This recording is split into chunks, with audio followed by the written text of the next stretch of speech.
Okay, okay. So the flag's over there. I pledge allegiance to the flag of the United States of America and to the republic for which it stands, one nation, under God, indivisible, with liberty and justice for all. Thank you. Correspondence, Lisa? Nothing. Okay. Public comment? This one. No? Okay. All right. The consent agenda. Oh, I'm sorry. Did you want to make public comment for all issues? Yeah. Yeah. Public comment is for anything at all. Okay. All right. I'm a newbie. That's okay. Okay. Before you start, I'm just going to read our little thing so people understand. We welcome public participation. We ask that you limit your comments to 3 minutes. And be aware that we're not going to respond to your comments that you make during the public comment period, except to clarify issues. But we will take into consideration your comments, and when appropriate, the district administration will follow up at a later time. Thank you. And thanks for the opportunity to comment. Thank you, Superintendent Gilbert. I know a lot of you. My name is Claire Coleman. I'm a resident of Woodbridge. I grew up here and went to Beecher. I brought my twin 7-year-old daughters back here because I wanted them to have the same amazing experience I had here, with one exception. I loved my experience at Beecher, but the one thing that carried with me throughout all my later experiences in college, law school, big corporations, law firms, government sector, nonprofit, was that I always wished that I had had a more diverse educational experience and would love my children to have that. And that was the one thing that gave us pause when trying to figure out where to bring our kids for their education. And I really think that all the students here at Beecher would benefit greatly from a more diverse student population, both racial, ethnic, and economic diversity. So I think when you're considering the extent to which you're going to support the open choice program and the number of students that might have the opportunity to enroll, I just encourage you to go as big as you can, because I think it doesn't just benefit those kids that get to come have the education here in Woodbridge that our town residents have, but it also helps our kids. And they're going to go into the world and need to know how to interact with all different kind of people. And the earlier they experience diversity, the more effective they'll be in life with it. Thanks. Thank you very much. Thanks, Claire. Okay. Consent agenda. Does anybody have anything to extract? No? Okay. Then somebody's got to be our motion first. Move that we approve the consent agenda as presented. Second. Okay. All those in favor? Okay. Thank you. All right. We are down to the PTO update. Hi, everyone. Hi. I don't know what's on either. Can you hear us okay? Yeah. We're all very loud. All right, I'll be back. Not too much new information to report, so I thought I might take this moment to go over what we've done this year for all of our special guests that we bring in. I think you probably all know the PTO spends, our budget is about $50,000, and most of our budget goes to bringing in special guests. So I thought I might just give you an update on what we've already brought in and the ones that are coming. So pre-K and kindergarten had a visit earlier this year from the musician Les Julian. If you've heard of him, he's been around a long time, I think, doing this program. He was great. It's really fun to watch him. In a couple weeks, another musician and puppeteer, Chris Rowland, who's also been here a bunch. She's going to be visiting first grade. On March 9th, an author named Monica Wellington is coming. She's a picture book author and illustrator. She's going to come, not to do a big assembly, but she's going to go to individual kindergarten, first grade rooms and talk with them about her process for writing and share some of her tips with them. So that she's going to spend the whole day here, which is really great. This is a new program for us here. High Touch, High Tech team, if you don't know about them, they're hands-on science programs. They came to second grade already. And then just last week, Susie Klein, who's been here a bunch before, she's the author of the Horrible Harry series and other books. She was just here last week and was very inspirational. I really enjoyed her. She's with the second graders. This spring, Julie Collier, who does Birds of Prey, is going to come back. She's amazing. She brings the birds. They spend the day talking about it, and then they draw about them. It was wonderful to watch. She does the cover of every single directory, the PTO directory. Oh, is that her? Those are hers. That's Yep. amazing. Yeah. So she works with third graders, and so she'll be doing that in May. Wednesday, Doran Ham, who does Poetry in Motion, is going to be coming for third grade and MAG third years as well. And he brings poetry to life, is my understanding. I will see that here on Wednesday. Clint Chartier, who's a Native American who lives out in Wyoming, he came early this year, fourth grade, for their Native American unit.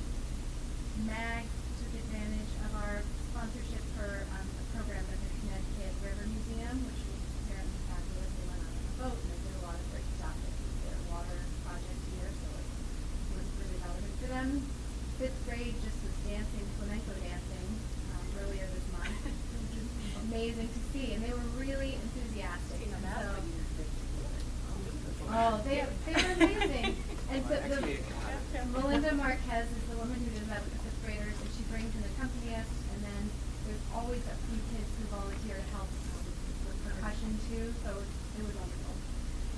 And Eli Whitney is going to bring a program in here for fifth graders as well. They're going to make, I don't know exactly, something creative.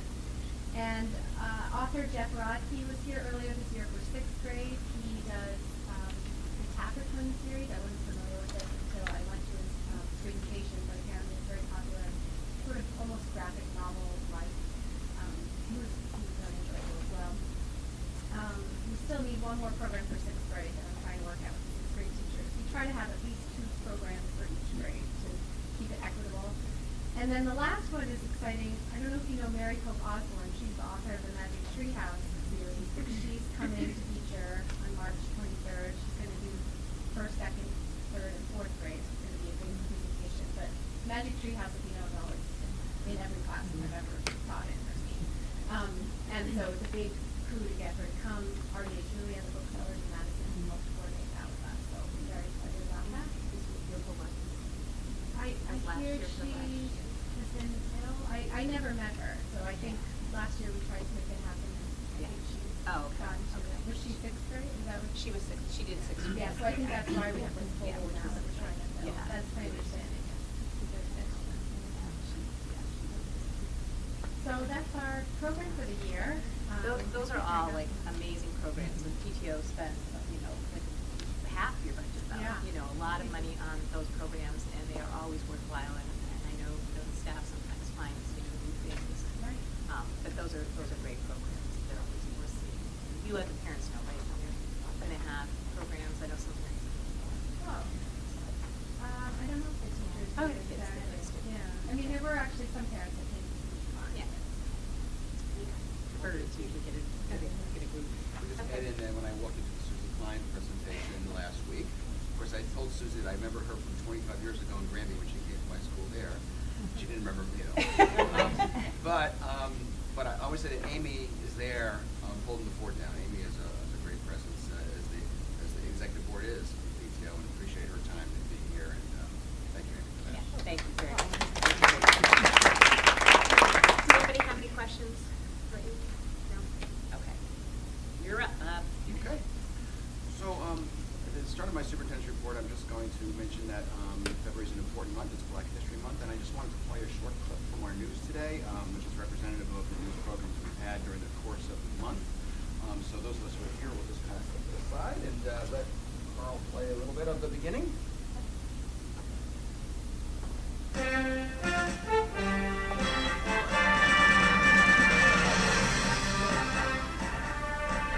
But we just wanted to just highlight that, and this has been Black History Month, and where we've been trying to highlight various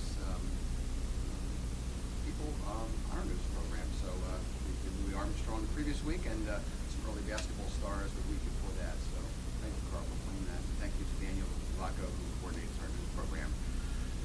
I just would, it's obvious to say right off the bat that I'm very pleased and appreciative of the selectmen last week moving our full operating budget forward to the Board of Finance. It doesn't mean we're done. It still has other parts of the process to go forward through, but we're very appreciative of that.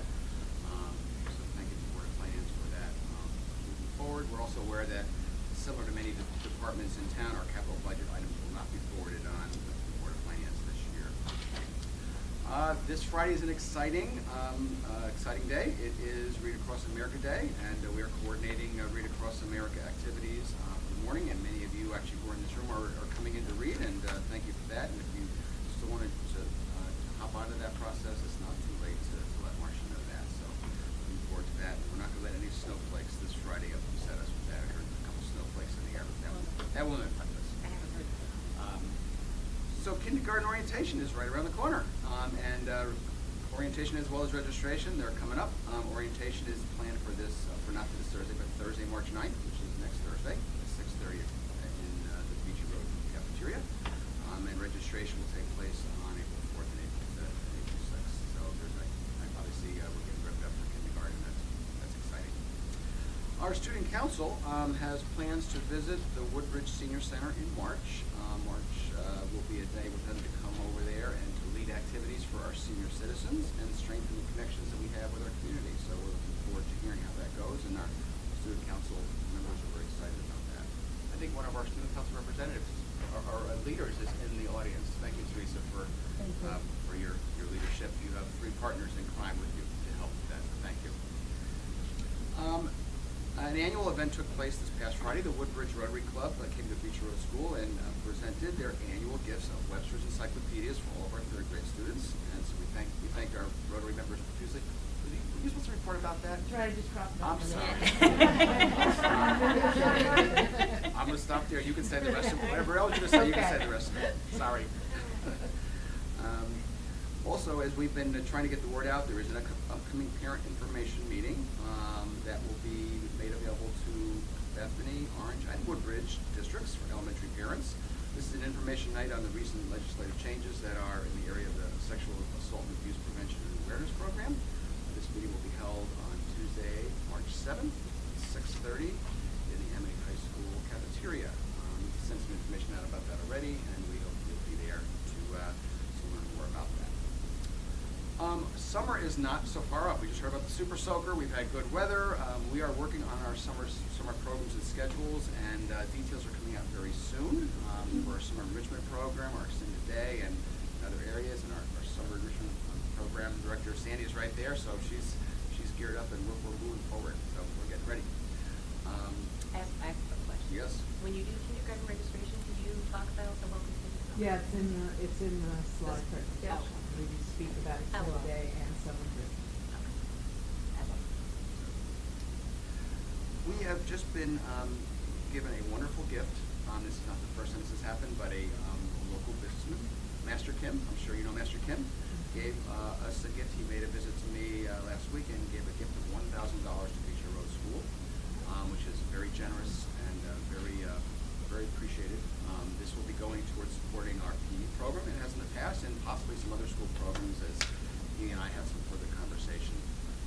As I mentioned, this is not the first time he's done this, and it's greatly appreciated. And I bring that information to you. It does not require any board action. If it was over $1,000, it would. But so we appreciate that, and we will be sending him a thank you comment. Strategic plan update. The strategic plan was presented in January, and just in terms of the update on where we're going, we've already started work in a number of areas. We've had 2 different school teams visit educators in other districts or in another district. We've had a chance to take a look at the school-wide enrichment model in another district, as well as SRBI processes, our scientific research-based intervention processes. And we're also looking to hopefully set up another visit for our enrichment team to go to see the Rensselaer Magnet School of Hartford. So that's something that we're looking at furthering our learning and our work in those goal areas. Also, our 5th grade team, our 5th grade teacher team, attended a day-long training on project-based learning last month, and they continue to meet to increase their learning in this area and to move that forward. Yes. So the enrichment program, that was a program you had talked to us about. Right, correct. Early on. And then the one that you're seeing in Hartford, is that a different one or just another school It's that's? a little different. It's a little different. Has a different focus. It's a magnet school that's completely devoted to a gifted enrichment, looking at how you use your gifts and how you use your interests and motivations completely day long. different things we see and bringing them to here and what makes sense for us here at Beecher Road. And Who's going? Big So, group or- there's about 8 or 9 teachers. It's a cross-section classroom, specials, or special area people who may have an area of curriculum, administration, and yeah, so it's a cross-section. We're bringing the same team to both businesses because we want to be able to do an apples to apples, or apples to oranges comparison. Right. Okay. Good. Thank you. Our cafeteria task force was going to meet a week or so ago, but we got sort of snowed out, or at least forced to postpone. But we will be rescheduling that meeting in the near future. It is still our goal to sort of revel in the successes of this group and to make sure that we continue those successes forward. We will be looking at moving those kind of agenda items back to the wellness committee where they originally resided, but certainly to make sure that we put a high importance on the improvements in our cafeteria program and realized, which have really are tremendous. There's a wonderful, wonderful lunch program that goes on here. So that will be rescheduled in the near I'm future. going to stop you Yes, again. please go ahead. I know that Karen and Lisa are our liaisons to that group, and just at the meeting that you're having, I know there were a couple, I don't know if it's just a couple, but there were things that were still kind of outstanding from the process that if, you have a meeting and it turns out you need maybe a little more focus, Mhm. with another meeting or whatever. Sure. We would do And that. I don't know if you've given Bob the feedback on what those things are, so we make sure that they're either on the agenda or, included in the discussion, and that if there's, data that's needed ahead of time, that would be great. Okay, we would Thank welcome you. that, sure. Okay. So send it on down. Yeah, I Yep. think Lisa was gonna put something together, and I don't think it's Good. Okay. Okay. Okay, thank you. All right, sounds good. I have a few more. Okay. So I'd like to, Amy's here, I'd just thank PTO again. They had their final culminating social night a few weeks ago, the bingo night. I had the pleasure of calling members for a little bit. That was fun. I told them that I was an expert in that area. They didn't believe me. But at any rate, we do thank the PTO for their wonderful and never-ending efforts to bring people together, which I think is a great thing that happens for all the different grade levels. And bringing 4, 5, and 6 together in that way, I think is a really special way. And a lot of fun. A lot of fun was experienced. And I know you do a lot of work too for the kindergarten registration. I know you're here, gathering information and getting everybody from here to there. Absolutely. I will say that if you haven't already taken note, there is some fantastic new and stylish feature wear available. So if all of you want to be in style, make sure you purchase your feature wear and you'll be supporting the PTO at the same time. Is it on the PTO website? People can go, or there's Right, flyers? now there are flyers that have Okay. gone home. If Okay. you need a flyer, let me know. Okay. Actually, if you don't mind giving one to Marcia. I have it. Oh, you do? I'll send it to Oh, you you. can send, that'd be great, thanks. Send it out to the board. I haven't yet gotten my feature wear, to be honest. Oh, yeah, it's not gonna look good. It's Huh? not gonna look good if you're not wearing feature wear. Okay, you need to get a hat. Do we have hats? There are. Are there hats? Yes. Oh, that's new, we haven't There had is. hats, have we? We don't all wear hats. Okay. Okay. So my last superintendent comments are just providing some information and context to some of the recent public comments, because I know that people get up and have some information they'd like to share, and just to kind of provide a little context and information. Just on the project-based learning, I've already mentioned that we're moving ahead with helping our fifth grades to learn more about this, and there's a lot of excitement in our fifth grade team about that, and it's included in our strategic development plan. So you heard about that, and that's moving forward. There has been some commentary about the area of implicit bias, and I just want to say that people do have their individual experiences, but I just want to be clear from my own perspective, from what I know about Beecher Road, that I don't think we should define or characterize an entire school in a particular way necessarily, although individuals may have their own experiences. But I do know that our staff and our strategic plan and goals and priorities will continue to increase awareness for our staff in this area within the goal of strengthening our community, our equity, and celebrating differences. So that's something that we do take seriously, and we want to continue to make sure that it's on our minds and it's conscious to us. Stop you. Sure. Did you have a question? No? Okay. Oh, Nancy. Yeah, question of clarification. When you say it doesn't, that you wouldn't want to, by any characterize our school, could you expound a bit? Sure. I think a lot of people. I got a lot of feedback from people who said when they either heard or read something on that actual school that it reflected. And so I'm just trying to, people can have an experience here and there, it may not necessarily characterize an entire institution or an entire school.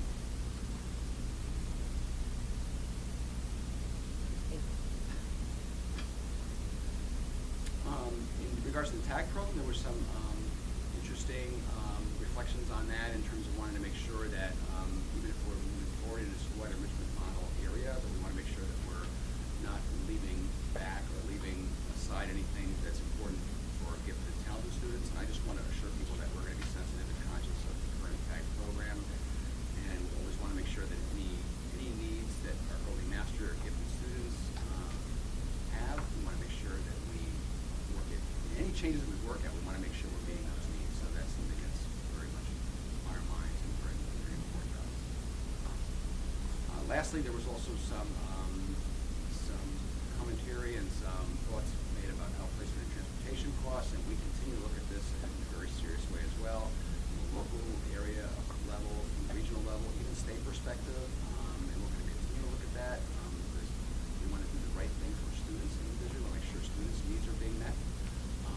These are also very specialized needs, and so sometimes it's difficult to just create something within a district because of the specialized needs and different needs that can't necessarily be met in the same exact way within the same exact program. So we continue to look at this. It's a struggle area. It's an area challenge for many districts across the state in this area, and continue to focus on it. That's the end of my superintendent report. Actually, I can answer a question. Sure. Early in the school year, a parent came and asked us about dyslexia. I was wondering if you had an update about that, would there be some intention to try to assess or try to detect dyslexia? Any targeted programs that we might be able to? So we have taken a look at that. We wanted to make sure that our teachers, we have trained people on our staff that can meet those needs. If they're diagnosed, we want to make sure that we're obligated to an IEP or however that plan might be. Claire, I don't want to put you on the spot. Is there anything that you would want to bring out in that area? We do diagnose students with dyslexia, which is a language-based illness. And we do provide support for those students. Specialized reading interventions. We do have some technology that we also use, and direct interventions is really what we do. So a part of our diagnosis is looking at that very, very closely. Oh, I'm sorry, Emily? I guess I just want to say that I'm confused by, and I don't understand, kind of the reaction to the term implicit bias, because that term carries, my understanding of what that term means is that we all have biases that interface with how we interact with people. It's not calling anyone out as acting intentionally in a way as to cause harm, but understanding that, we have biases, we all have biases. So I guess the reaction, I'm not quite sure when you say, I want, that the understanding of the person speaking was that this was an issue that wasn't widespread. I would say it's sure everyone in society has biases. We all have implicit biases. So I guess I'm not understanding kind of how that, that concern and the concern that people have that implicit biases can be addressed unless people, teachers, students, the community acknowledges that we all have biases that we need to be aware of when we're interacting with each other, with our students. I would agree that everybody does. You're right. That's part of being a person, a human being. We have those.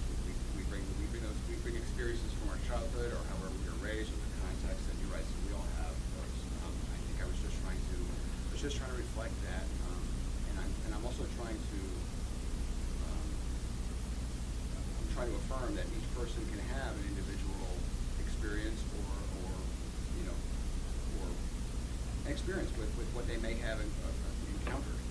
I think what I'm trying to say is that I think the way that the expression of it was that it was widespread. Those individual situations that were described, or the one that was described was something that happened or interpreted to happen in many, many locations in the same kinds of ways. And so I'm trying to give a balanced. The most important thing I think I'm trying to say is that it's something that is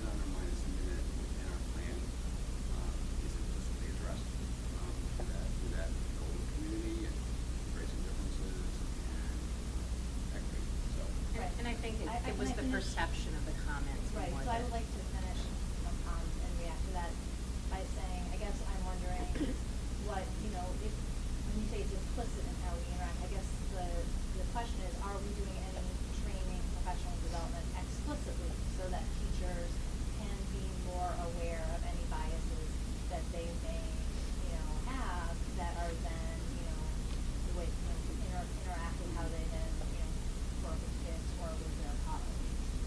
Whether it's gender, race, age, there's a million different things Absolutely. that I would think that, if we would want to explicitly do and not just have, training that might generally impact. And I agree, and so training is an important thing. We have a lot of areas to do training in, and so it's something that it's on our list, it's on our things we want to do. I did actually address this myself personally to the entire faculty at the last faculty meeting. I did actually talk a little bit, gave some examples, and spoke from the heart about that a little bit, because I do believe that we all have to be careful about that. So it's something, the whole idea of bringing that forward and making sure that we're vigilant and we're thinking about our actions and we're thinking about how we react and how we respond and so on and so forth is important. And sometimes in real time, sometimes in real examples, just bringing it out like that sometimes can be something that's thought-provoking. So, but it is an area that we're going to continue to look at, and we have a lot of areas to provide professional learning on, and that's one of them. Okay, did anybody have anything else on any of Bob's, things? Yes, okay. Facilities committee. We just had our meeting earlier this evening, and we were taking an update on building upgrade process, which is drawing to a conclusion. There's hope that we will schedule the final building committee meeting soon. An amazing report. I feel guilty even reporting it because it was out to get the report about the energy savings that we've been able to measure or glean at least this far from the upgrade process, which reflected a 57% energy savings from what our baseline year now was compared to what it was in 2011. Our costs were $496,000 in 2011, and now we're $211,000. So that's $285,000 and 57% savings. And just to make clear, that 496,000 was with the assumption that the entire building was air conditioned. So it wasn't an actual cost in 2011 because we weren't air conditioned, but it was what we would have paid given what we were paying for energy costs at the time. So I just wanted to Thank you. It was just an effort to have an apples to apples comparison as much as possible, and Al gave us a very thorough, interesting presentation, so thank you for that, Al. We also got an update on Tools for Schools, which is going through their very thorough and thoughtful process, and we'll be reporting to the board in July on the results of that. We talked a little about our capital budget, and Bob is working with faculty and FSA and actually PTO to find some creative ways to continue enhancing the building in light of our financial situation. And we also received an update on sustainability initiatives in addition to energy savings, of course, which one of the ideas was to have the VRSU kids start to report on the energy saving measures that are in the school in a way that the kids can get excited about. Our next meeting is February 20th. March 20th. I actually have February 20th. Yeah. written. You missed it. Okay. Oh, I'm so sorry. I'm so sorry. Was you crossed off that one? What else you got? Thank you. So, aside from what Bob was going to talk about, I have a few things as well. And one of them, I happen to be able to define, I can't wait for Mary Osborne, so my first idea is for the PTO. Not only for the programs that they provide, but for consistently always trying to see how better they can enrich the lives of our students there. They're asking us, they're talking to the teachers, and if a teacher finds something, then they reach out, we do the best to get that. So we absolutely do appreciate it. It is truly a partnership, and we thank them very much for their work. The Rotary Club. So third graders, this is an honored tradition here, but it's not just here. Talking to my own daughter and her son, who are now seniors, I shared the story with the third graders, and she had met a Rotarian at a function we were at, and he said, "Do you remember the dictionaries in third grade?" They're like, "Yeah, we remember that." 9 years ago. So they were very, very excited and looking up all sorts of words, and so we do appreciate, we know that Rotary Club does an awful lot, and whether it's a coat drive, but that's something that sticks with the students, and they're very excited, so we appreciate that as well.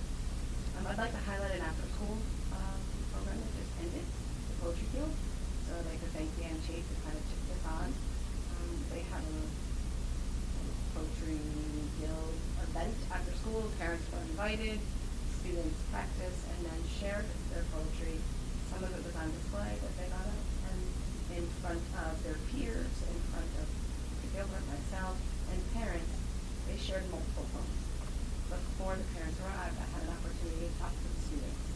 And each one of them, although there were as many varied opinions on what their favorite poetry work was, they were all going to continue to write. So it was really something that we hadn't done before, and something that we hopefully can look forward to continuing. Student council. You heard Mr. Gilbert mention a little bit about that. So the student council does a lot for the school and for some outside organizations. And for a little bit of a team bonding and team building, they went to Jordan's Furniture, and I know that Ms. Woodmeyer and Ms. Hegley would be thrilled if I shared the photos of them on the ropes course, but I will spare you all for that this evening. But what an event for the kids and for the adults. Had some pizza and some ice cream, but really what I saw, particularly two students who were a little bit fearful. Now it's very safe, they're all clipped in, were a little bit fearful, and they had come last year and not gotten up there, and then made it up there, and actually they walked across one of the bridges or went to a second level, and that in the comfort and safety of their peers and their advisors, it was just very exciting and great time had by all. So thank you to the student council for all the work that we do, and a little bit of fun that comes along with it, well deserved for those students. You have a message for our 6th grade parents. Dr. Dellinger will be here to talk to the students on Friday as we begin, believe it or not, our transition to middle school. Thursday evening is when the parents can go to the orientation. We moved it up a little bit this year, and the nights are back to back. It's usually a little later in March. So Dr. Dellinger has asked me to share that the online registration piece was supposed to be up and running and ready, but it is not. Hopefully, by the end of the week it will be. So we tried to go on, and it didn't work. Be patient, it's coming. So Thursday night for parents at Amity Middle School, Bethany campus, and right after that, Dr. Dellinger will be here with a team from Amity talking to our 6th graders. So we get ready for that. Kindergarten. So you heard Mr. Gilbert mention our kindergarten orientation. We do appreciate the support of the PTO.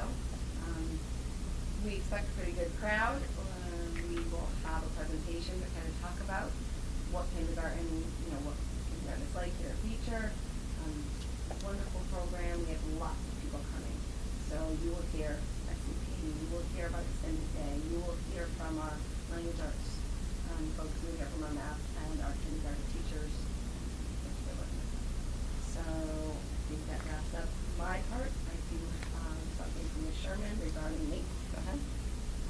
So for those of you that may or may not know, NAEP stands for National Assessment of Educational Progress.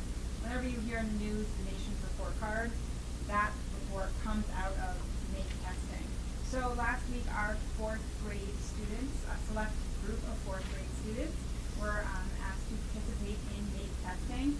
As far as we know, it's the first time that Beecher has been selected in anyone's recent memory. So it was a new experience for us. The team showed up. Parents were, of course, given letters, given the opportunity to opt out if they wanted to, of course, provide any information. The team showed up. They had their, Chromebook. I was going to say iPads, and I'm like, no. That's what we use here. They had Chromebooks. They had the students all set up. It was really quite organized and very smooth running, and we have 2 sessions. We had a little bit less than 50 kids from 4th grade participate, and then we got this very lovely certificate of appreciation. We'll hold it all enjoy. Just thanking us for our participation in this assessment. And the results are reported online eventually. Not yet, we're still assessing, so you can find the results online. Any questions for either of us? How were the students selected for that? Randomly Just a by random. name. They sent us a list. Randomly by NAEP, they were selected, and any students that required any sort of accommodation, we went through and inputted all that information into the NAEP website. And then, like I said, parents were provided with information, and they were given the opportunity to participate or not, but it was a completely random selection. More questions? I was just wondering, because I know there's reading, writing, or math. or math. Students only did one. Right. They either did reading or writing or math. Do you have a breakdown of what the students chose? Because it seemed like my son would take it, and he said everyone he talked to did math. Oh, really? No, there was a mix. Okay. There was definitely a mix. So there was 2 sessions, so maybe in the session he took, there was a greater predominance of math, but I don't know the exact numbers, but I could look, so I still have the list and let you know if you're interested. But there was a reading, writing, math breakdown. It's interesting as an indicator for what, the students feel comfortable taking a 2-hour exam. The students they could choose. No, they were selected. No, I mean, they could choose math or reading or That's what I writing. meant. No, they were selected to, from what my understanding, they were given a specific assessment. They were given either reading or writing. They were assigned. Even my son did not make math. Thank God. Huh. I don't know. Maybe just like fortuitously. Yeah. The list that I He ended up with what he received wanted. Yeah, the list that I received had the student name and the topic that they were going to be assessed in. I don't know if it's right. Yeah, so, that's interesting. I think Lisa had a question. I was just going to ask, do we get any particular data out of it ourselves, or something we do as a public service? No. Do we have the choice to say no, or? I'm just curious, good question, actually. I don't think we have a choice to say no as a public school, although there was obviously there was the parents were notified and they were good on an individual basis, but yeah, the data, and I talked to I've seen this in my prior district, we had this a couple different times, and the data doesn't all get put together nationally. We don't, we get no feedback, we can't find out, so how did our kids do? Specific results. Yeah. Right. We're probably getting that one. Don't want that. The students did a great job though, and the teachers also were wonderfully supportive and, just did a great job in helping the program run. Yeah. Did anybody have any other questions? Okay. Thank And you. one more plug, the Oh. principal's message. If you don't, most of the information that we provide, so you get either some feedback, a paragraph, a little music, a letter from your classroom. So the kinds of things such as kindergarten orientation or the night for parents over at Amity, all of that is in there. We try every other week to make sure, but I'm always welcome to feedback if there's something that you think that you'd like to hear more about. We certainly include it in the principal's message. Do you have a sense of how many schools across the country, what percentage of schools they hold? It's probably on the website, but I don't know that off the top of my head either. But there is a website. If you just Google NAEP, there's a whole website. I have a whole lot of information on it. It brings you actually to the Nation's Report Card website also. So they do the testing every 2 years. It's an ongoing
openly about the fact that we already know that next month we're going to have some other costs have come in terms of outplacement costs and things like that we need to assimilate in. So still it will be target a little bit, but overall our balances for cafeteria, our extended day, are still running very, very healthy and very successfully. Alan, Only balance I would offer that is, remember, the year's still not over yet, so we still have the end of June. And as Bob said, it's an ongoing monitoring, we continue to do that. And the last bit of the question, yes, cafeteria and extended day have healthy balances, but March is a pre-payroll month. So while we don't think we're going to see any revenue, we just want to caution members that March might not look as healthy as February. Kate liaison? Nothing except that, running at 80, right, at the end of the day, right, so we can stuff. And everybody gets that, so everybody, you know, Nancy, you get the pay. Okay, great. Okay, upcoming meetings, the student performance index was scheduled for tonight, but the state didn't have the information, the accountability unit. So we will get that information, assuming that, you know, the information is available to the administration early enough to put that together and schedule for next month then. And then the other item on the agenda for next month is a board conversation on class size and open choice enrollment. So again, we're not going to talk about that tonight, but what we are going to do is if there's information that, you know, people want to see, one thing that we already have is we already have the class size projections. Everybody should have that for years out to like 2022 or something. We've got those. Those were the budget presentation. Everybody has them. We also have all of the breakdown of the ethnicity in the school. Everybody had that at a prior meeting.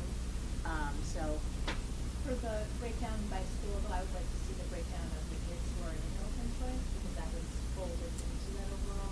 I think it was separated, isn't it? And we have the overall list of the Open choice, did you look at the chart? Right, some idea. Margaret, the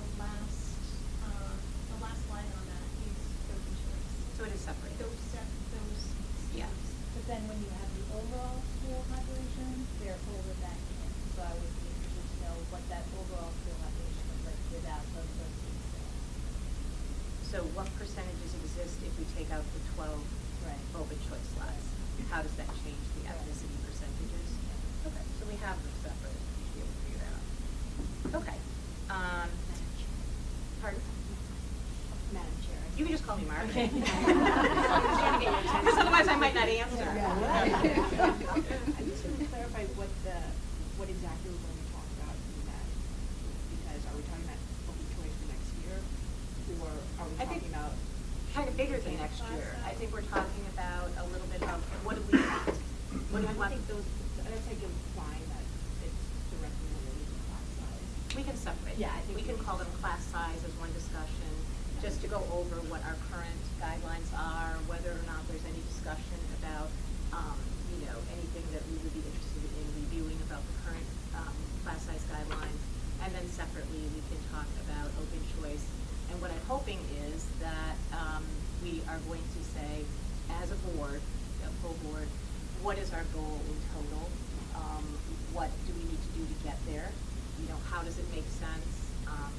The one question, there's a couple questions too. I was wondering if you can find out from Amity, as we make changes to our program, we assume that they're accepting, you know, the fact that if we increase our choices, they automatically get those students. You know, we need to make sure that Amity is okay with that. And although the effect on our budget, depending on what the state does, I mean, it's pretty much neutral unless we have to add a teacher to, you know, to support additional students. But it's not budget neutral in the Amity budget, since it's exactly how many kids we have at Amity. So as we pass them off from 6th grade to 7th grade, it becomes part of the Woodbridge budget. Since if we sent another X number of kids up, those become part of our percentage of the Amity budget. So it's just something that we need to be aware of. And I don't know if we need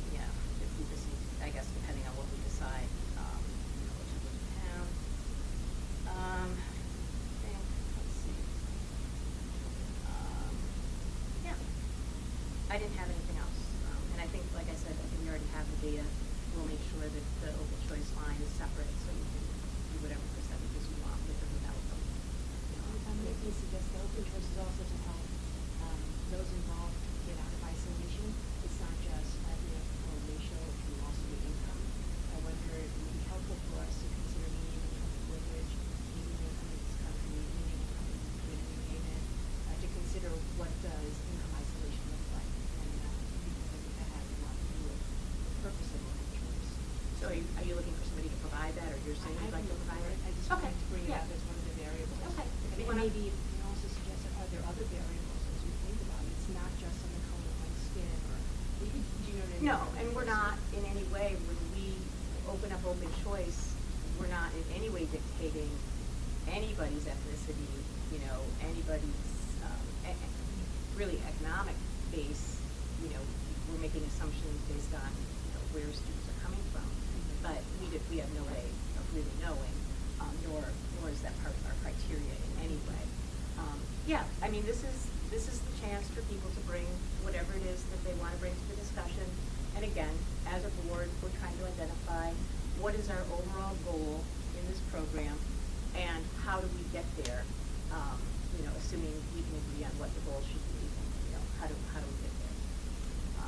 And again, everybody's, I think you provided the information you need to provide. If you can, bring some income data, that's great.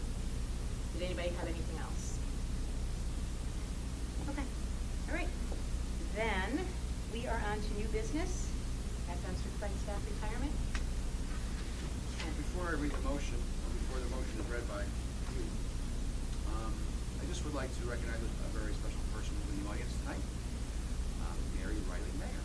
Hi, Mary. How are you? So I just wanted to say just a few words about Mary. This is not meant to be a full testimonial, but this is just meant to be a moment in time for us to recognize somebody who's been with us and has been very special to us. So Mary started her teaching career here at Beecher Road School as a part-time reading tutor back in January of 1994. Remember that, Mary? Back then. And Mary transferred to the special services area in 2009-2010 school year as a resource teacher, and she's really served, I believe, grades 1, 2, and MAG pretty much your entire time? Primarily. Primarily? Okay. So I've only known Mary for like 6 months, so I'm not really the right person, but I'm going to do the best I can just to say that she's just a wonderful, kind-hearted person, wonderful human being. She's, from what I can see, always willing to do whatever it takes to get the job done. She goes about her job in the kind of dedicated and quiet way, without a lot of fanfare, which is sometimes what you really want, what you really need, and that's very greatly appreciated. And at the end of the day, what Mary wants is what's best for the kids that she works and serves. So with that, we'd like to thank you, Mary, for your 20 years of service to the children of Beecher Road School, and the board will now act on your retirement. Unless you want to say anything, would you like to say something? Just that over the years I have enjoyed working with so many students and their families and faculty and staff and administration, and I take with me many wonderful memories of that, and listening to all the wonderful PTO programs I remember over the years. I'm glad you're keeping some and adding to them, and Beecher Road School is just a school that is really out to help children get what they need and grow and move on. So I've loved working with them. Thank you.